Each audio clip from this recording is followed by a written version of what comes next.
Ito yung Colray. Problema nito ay visual noise. Merong ba? So, pantarin natin to. Ayan, so start natin.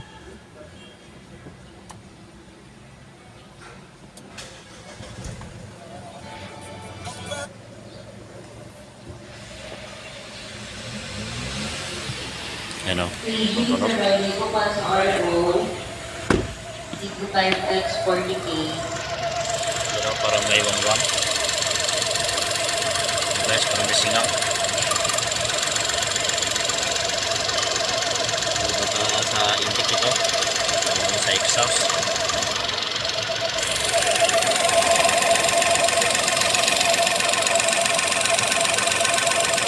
Dito banda. Mga parte. Sa exhaust. Ako yung gulong.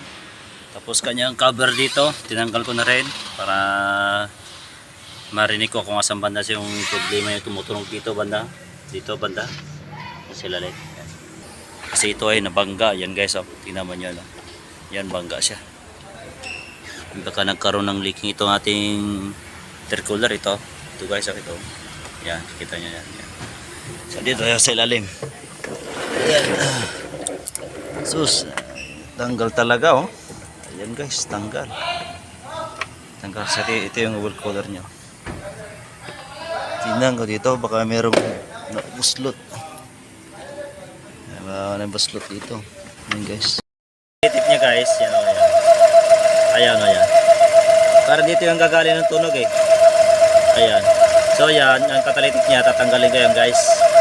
Para malalaman ko yun talaga. Kung sira na yan, kasi ganyan nakatingin yan eh, yung catalytic niya. Visual noise. Yung lakas. Ayan guys. Ito yung catalytic niya. Guys, tinanggal ko yung catalytic. Yan. Tingnan ko kung meron bang masira na catalytic. So wala naman. Okay naman siya. So, ibig sabihin okay siya. So baka meron pa dito na singaw lang. So check ko muna dito. Dito na area. Dito sa kanya. Yung mga hose nya, baka may nabuslot lang dito sa exhaust kasi ito yung intake nya guys. So ito yung turbo nya guys. So tinignan ko naman nya, okay naman siya. So wala namang problema. So check ko na lang dyan sa may mga hose nya. Yan.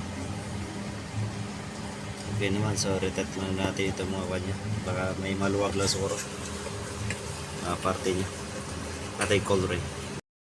So mandar na ang ating units. Ang binaklas ko yung catalytic yan dito sa ilalim. So wala nang tunog. Para yung kanina malakas. Mandar ko na. Yung mga tools pa tayo dito. Tools guys dito sa ilalim.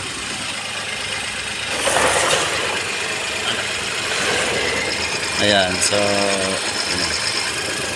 ayan guys, dito binaklas ko po dito, tapos sinigpitan ko lang yan dito yung kanya, yung exhaust kasi may turbo. Inayos ko na kasi kanyan medyo mayroong maluwag dyan na portion nya, kasi sinigpitan ko kasi yung double check ko itong kanyang catalytic. So okay naman yung catalytic nya, at least na check ko na. So baka dito yung nagsingaw. Ito yung nagsingaw ya kasi nigpitan ko na guys. So yala mo po, yan, pinandar ko na pinanda. Ngayon nalaman ko kung magtunog na siya o wala na. Okay. So yan guys, maganda na yung tunog niya. Wala na yung masakit sa tainga. Yan. So yan guys, ang ganda na yung tunog niya. Oh, nawala na yung tunog niya guys. So ano dun sa may exhaust na talaga yung naging problema. Kahit di natin i-test drive ito guys, talagang unang andar mo pa lang, iba na yung tunog niya. So malakas, so singaw talaga yon. So inigpitan ko sa exhaust niya, okay naman yung catalytic niya. Akala ko nandun yung problema. So okay lang naman siya, in-inspection ko naman, at least na-double check ko na lahat. Pati yung impeller sa exhaust niya, sa may turbo, okay naman siya. So ganun lamang po guys ang ating pag-troubleshoot ang ating unusual noise sa ating cold ray. Yan. So gusto niyo po ito aking video, sana ay makatulong po sa inyo sa aking ginawa ngayong araw na ito. So maraming salamat po. Bye bye.